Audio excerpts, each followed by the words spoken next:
further you are away from goal, statistically the harder it is to score. This shooting drill has 3 variations that will skyrocket your players' chances of converting more shots to goals from outside the area. It's not always about how hard you can strike the ball.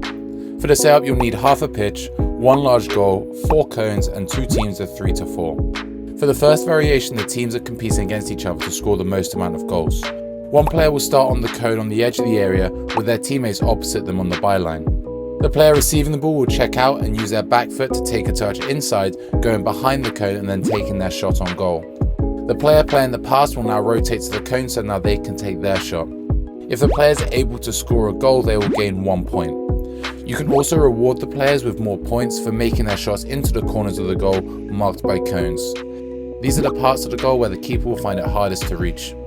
For greater accuracy, you will want to encourage your players to shoot with the inside of their foot, aiming for either of the corners.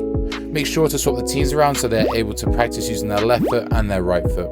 The team with the most amount of points at the end of the round will be the winners. For the second variation, the 2 teams will now be going against each other, with one team as the defenders and the other as the attackers. The setup will remain the same, however introduce 3 puck goals 5 yards back from the edge of the area. The defending team will start with the ball and they will pass to the attacking team. Once the pass has been played, the defender can immediately start to press the attacker. The goal for the attacker is to score in a large goal for 3 points.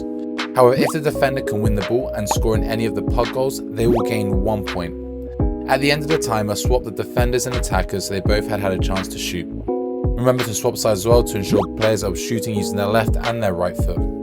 With there now being pressure applied to the attacker, they now have a couple of decisions when taking the shot, and this depends on how the defender presses. If they have time, the attacker can take their touch inside to release their shot on goal. However, the attacker will also have the option to take their touch to the outside and hit their shot back across goal. You'll want to encourage your players to take their shot as early as possible, using a change of speed with a skill or body feint to help them get that yard of space.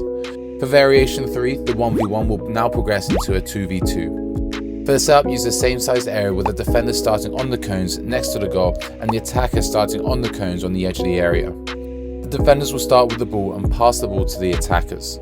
As soon as the pass has been played, the defenders can begin to press the attackers. The attackers will be trying to score in the large goal, with the defenders trying to score in the smaller puck goals. As well as having the option to shoot on goal themselves, the attacker also has the option to pass to their teammate if they are in a better attacking position. For the teammate off the ball, they must look to create space for themselves or their teammate. This will either give them space to receive the ball or give their teammate on the ball more time and space to take their shot on goal. At the end of the timer, make sure that the defender and the attacker swap roles so both have the opportunity to shoot. The team with the most amount of points will be the winners. Like, subscribe, peace.